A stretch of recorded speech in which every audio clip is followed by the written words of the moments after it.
enculé! Non mais coach, attends, arrête, elle fait que son travail. Non, je connais ces pratiques. Je connais ce genre de méthode. Sachez que si vous me voulez encore ici, je ne veux plus jamais ce genre de questions dans votre émission. Vraiment navré, maître du tonneau. Je ne voulais pas vous énerver. C'était juste des questions que je voulais vous... Rélor, nous-en. Encore un peu et je vous brisais en deux. Coach, voyons... merci beaucoup, Ilmaritina, on s'en va. Je ne présume que tu m'accompagnes pas sur le terrain. Désolé, coach, mais je dois suivre mes pistes. Va-t'en. Laisse-moi. Abandonne-moi. Mais coach, c'est pour la bonne cause. Il n'y a pas de plus grande cause que le tonneau. Mais je comprends. Tu as des obligations maintenant. Va-t'en. Alors qu'il quitte la salle de diffusion, Raylord se dirige vers le quartier des riches commerçants. Il est toujours à la recherche de la copie de l'arme de Lokao. On lui a donné quelques pistes intéressantes, notamment des forgerons qui travaillent l'or, mais en tant que magicien, Raylord a d'autres propositions. Il a notamment pensé aux teintures alchimiques qui rendraient un métal doré comme celle de la lance du troll déjanté. Oh, le guerrier magique! Quel honneur, quelle splendeur! Raylord arrive dans une boutique richement décorée et parfaitement ordonnée. Il y a des fioles, des coffrets de poudre et des teintures en tout genre. Il y a même des armes magnifiques et des morceaux d'armure en exposition. Le lieu est décoré et bien éclairé, et c'est une boutique des plus chics. Je me présente, Ilorum du Cercle Splendide. Je serais tellement honoré si un champion tel que vous achetait l'un de mes objets. Ou alors vous venez pour une petite amélioration? Vos lames sont très belles, mais je peux les rendre éclatantes. Non, c'est pour une enquête. Raylord montre son badge. Le nain prend un peu de temps avant de comprendre, puis il se lance. Vous avez besoin d'une expertise? Je suis la personne qu'il vous faut. Et ne le dites pas trop haut, mais j'ai des contacts. Des gens en particulier, s'il faut fouiner. Je veux juste prendre connaissance des procédés alchimiques que vous utiliseriez pour changer le métal en or, mais sans que la matière perde ses propriétés et sa résistance. Raylord va passer un peu de temps à discuter avec le nain, ce dernier va laisser passer beaucoup de clients. Il est fasciné par le champion et va plus d'une fois lui proposer l'un de ses objets. Ça ira, merci beaucoup. Je dois dire qu'avec Odini, j'ai ce qu'il faut en la matière. Ah, le fils aîné des Magnifiques! Savez-vous que nous étions, lui et moi, des amis d'enfance? Ah bon? Eh oui! Je suis celui qui a inventé la plupart de ces teintures. Écoutez, si vous êtes quelqu'un de proche d'Odini, j'aurais peut-être un service à vous demander. Et en échange, je vais vous donner quelques composants alchimiques pour l'application sur le métal. C'est quoi le service?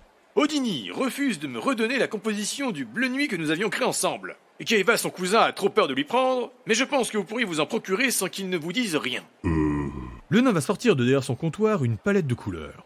Il me faudrait celui-là. Enfin, il est un peu différent, car je n'ai pas les moyens et les composants magiques pour garder le bon état.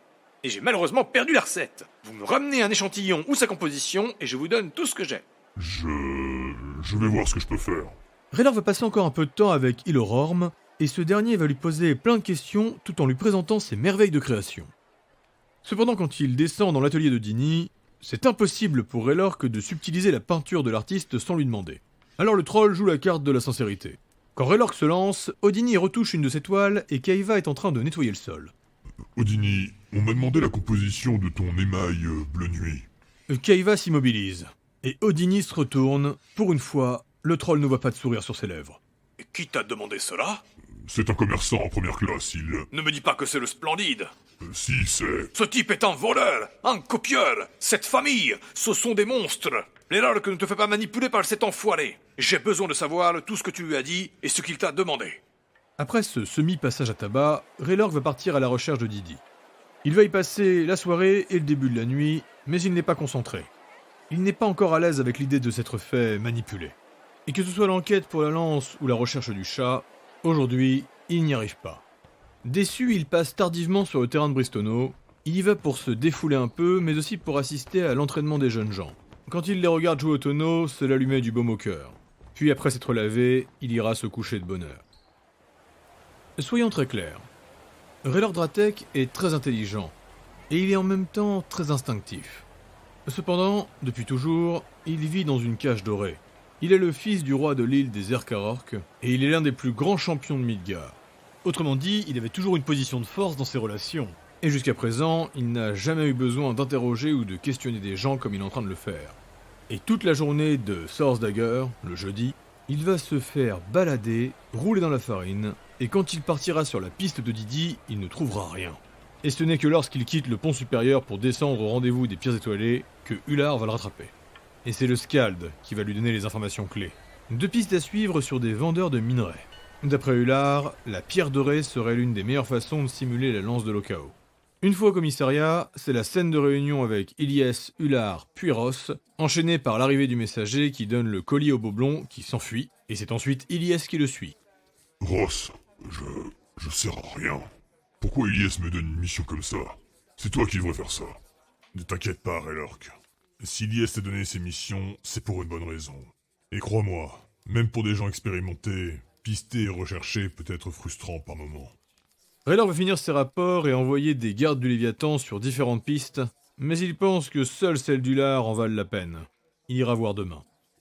Quand le guerrier magique arrive à sa chambre, il y a des groupies devant chez lui. Il signe les autographes et il refuse gentiment les propositions, puis il va se coucher frustré et épuisé. Le matin de Friardagger, le vendredi, il va voir la première piste d'Ular. Il tombe sur 2 vikings en seconde classe qui seront bien peu bavards. Ils n'auront pas grand-chose à lui montrer et ils vont tout réfuter. Ils n'ont jamais vu de pierre dorée. La seconde piste, cependant, c'est un troll et 2 kobolds. Ils se présentent comme étant des récupérateurs. Et ils expliquent que beaucoup de choses ont été trouvées depuis le départ du bateau. Mais pour ce qui est de la pierre dorée, ils n'en ont récupéré qu'en faible quantité. Raylork est à 2 doigts de les attraper pour les questionner, car il a quand même l'impression que ce sont plus des voleurs que des gens bien intentionnés. Eh messire, nous on ne fait que récupérer ce qui a été jeté. Croyez-nous, il y en a qui vont bien plus loin. Oui, allez voir au sous-sol. Et là vous aurez des doutes quant à la légitimité de ce qu'ils ont trouvé. Et si ça se trouve, ils ont ce que vous voulez. Dans l'après-midi, Raylork et Ilyes se présentent chez les propriétaires de Didi. Va s'en suivre la scène que vous avez déjà entendue, puis l'échange entre la Valkyrie et lui. Cependant, vous n'aviez pas écouté la totalité. Mais Raylork, d'après les rapports, tu avances bien, non? Pas vraiment. Je croyais ça, mais maintenant... Explique-moi. Je pense me faire balader de tous les côtés. Je crois pas, Ilyes, que je vais y arriver. Raylork, je ne devrais pas te dire ça, mais... Le guerrier magique fronce les sourcils. Nous t'avons donné cette mission avec celle de Didi car...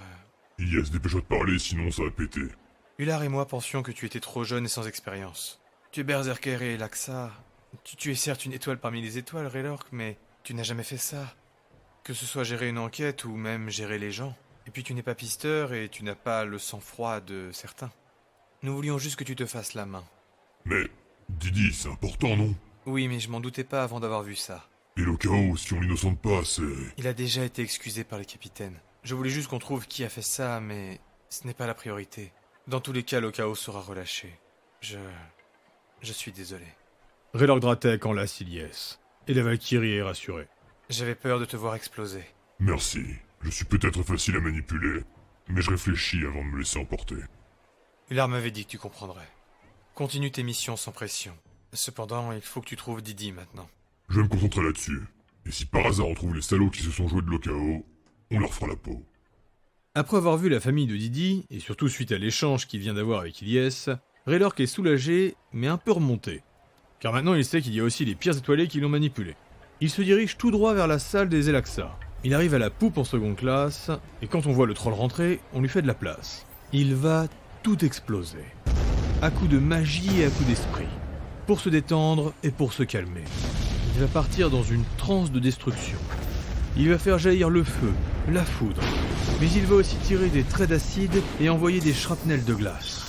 Sans qu'il ne se rende compte, les autres mages vont s'arrêter pour le regarder. Et les gens sur le pont supérieur vont pouvoir admirer un florilège de destruction et applaudir à chacune des détonations. Raylork Dratek va faire une représentation digne de son nom. Mais alors qu'il était en train de terminer, il va entendre un miaulement. Il ouvre les yeux et se retourne en vacillant. Didi. Elle est à l'entrée de la salle, et personne ne l'a remarqué. Raylork est encore imprégné par la magie qu'il vient de déverser, et dans cet état, son lien avec la mana est très fort. Il n'est pas pris dans l'enchantement du chat. Et il peut voir que Didi irradie d'une magie très similaire à celle qu'il utilise. La petite chatte s'enfuit, et Raylork la poursuit. Les Elaxa et le public sont encore ébahis, et quand Raylork quitte la pièce, il est applaudi. La petite chatte court à une vitesse folle. Elle monte sur les murs et accélère alors que Raylork la rattrape. Puis elle se multiplie, des illusions, et les copies se dispersent. Mais Raylork reconnaît l'original grâce à la magie qui rayonne d'elle. D'un coup, le sol se gèle derrière Didi. Raylork dérape, il glisse, et avec ses mains, il invoque un jet de flamme pour faire fondre la glace. Les gens s'écartent, il les bouscule. Il continue sa poursuite et prend un tournant. Soudain, un écran de fumée. Raylork expire violemment et fait un souffle de vent. Mais la petite chatte a disparu. Rapidement, Raylork se concentre, ses failles s'illuminent, Quand il ouvre les yeux, il peut voir les traces magiques. Mais quelque chose ne va pas. D'après ce qu'il peut voir, l'animal vient de traverser le mur. Il touche le bois pour vérifier. Bien trop rares sont les créatures tangibles capables de franchir la matière sans l'altérer. Raylork est inquiet. Le guerrier magique a besoin de plus d'informations. Les notes laissées par les anciennes guildes ne suffisent plus. Il va donc directement s'informer auprès des guildes d'or qui étaient en charge du bateau avant eux. Non, à vrai dire, on l'a pas vraiment cherché. À la fin de la semaine, le chat s'est pointé au milieu du commissariat. Et donc on l'a capturé. Il a fallu 2 jours pour nous. Je cache pas qu'on a tous été très attendris par l'animal. On l'a même gardé une journée pour s'amuser. Quand on l'a trouvée, elle dormait dans une chambre en première classe. Les habitants l'ont laissé faire ce qu'elle voulait. On a été prévenus et on s'est pointé la récupérer en milieu de semaine. Mais non, le chat s'est laissé prendre. Après son 3e rendez-vous, Raylork conclut bien que la chatte se comporte différemment maintenant. Elle est peut-être plus forte, ou est-ce qu'elle a pris aussi en intellect? Car il est certain que ce n'est pas de l'instinct. La petite chatte réfléchit trop bien. Peut-être qu'en s'éloignant de Midgard, elle a augmenté son pouvoir. Demain matin, Ross et lui partiront ensemble à sa recherche. Raylork a de nombreuses idées, et avec un chasseur comme Ross pour l'aider, ça devrait aller. Surtout que ce dernier a fait préparer un filet. Raylork entre au commissariat, écrit studieusement ses rapports et se dirige vers sa chambre. Il ferme la porte, puis s'endort. Mais alors qu'il est seul dans la grande chambre, endormi dans son lit, il est réveillé par un miaulement et de la magie. En sursaut, il se redresse et il voit Didi. La petite chatte est face à lui.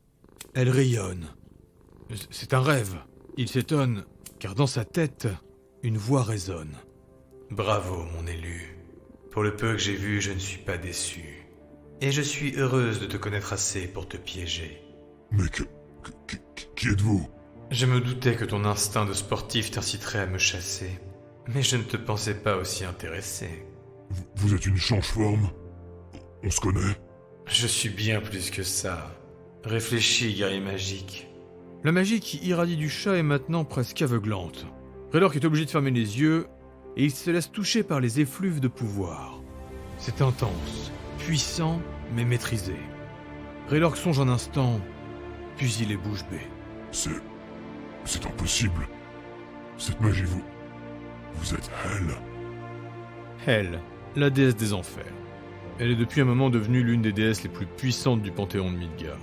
Elle a donné sa magie aux prêtres de Hel, celle de l'âme et de l'esprit. Ils permettent de garder le lien avec ceux qui ont péri. La maison de Hel a aussi créé les Elaxa, dans lesquels elle insuffle les pouvoirs de destruction pour amener toujours plus d'âmes dans les enfers. Hel, dans ce monde, est l'une des plus grandes déesses de la magie. Elle a su créer sa propre puissance en se nourrissant des âmes des non-combattants. Elle n'a pas les grands guerriers, mais elle a puisé dans les sages et les mages. La lumière se dissipe et une femme magnifique et asymétrique se tient devant Raylork. Elle a l'apparence d'une trollesse. Elle est habillée d'un costume à moitié coupé à la verticale. D'un côté c'est une toge beige et de l'autre c'est une tunique noire. Son œil gauche émet une lueur dorée et le droit est d'un sombre violacé. Raylork ne peut pas le voir clairement, mais il devine que c'est une illusion. Guerrier magique, je vais maintenant m'amuser avec toi, tout en te bénissant à la fois. La force de la déesse le cloue au lit. Elle s'avance pour se tenir debout au-dessus de lui. Et jusqu'à la fin de ses jours, Raylord Dratek se souviendra de cette nuit. Les corps et leur magie vont s'unir dans une étreinte langoureuse et pleine de vie. Des mots seront échangés, mais la magie sera telle qu'il va les oublier. Le matin de Laugardagger, Raylork est étonnamment en pleine forme. Cependant, c'est impossible pour lui de savoir s'il a rêvé. Le soleil à la fenêtre montre qu'il est déjà bien tard. Et alors qu'il pose les pieds au sol, il entend un miaulement et des hurlements. Il se précipite dehors presque nu, et il a la validation que tout était réel d'une façon incongrue. Ross vient de capturer Didi à 2 pas de chez lui. Dans la panique, il va s'énerver sur le pauvre Valkyne, il libère sa déesse et il la laisse s'échapper. Rien qu'en la touchant, il a pu sentir que tout était vrai. Quand il retourne dans sa chambre, il est essoufflé. Il essaie de se souvenir. Il sait que Hel l'a testé, et qu'ensuite elle s'est amusée.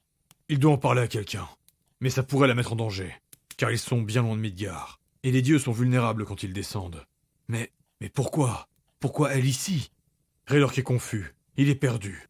Il essaie de se souvenir de la nuit, de ce qu'elle lui a dit. Cependant, il n'y arrive pas. Et étrangement, il est très motivé, poussé par une nouvelle volonté. Il n'a qu'une envie, c'est d'aider autrui. Il croit se souvenir que la déesse l'a rassuré. Elle l'a réconforté. Il décide de descendre et d'aller se balader. Il va enfin dans les étages inférieurs du Léviathan. Et très vite, il va intervenir à plusieurs moments. De la kobold qui a besoin d'aide pour soulever un meuble, en passant pour arrêter des enfants qui se battaient violemment, ou enfin pour ravager des malfrats qui dérangeaient un commerçant, Raylord Dratek va passer sa journée à aider les pauvres gens.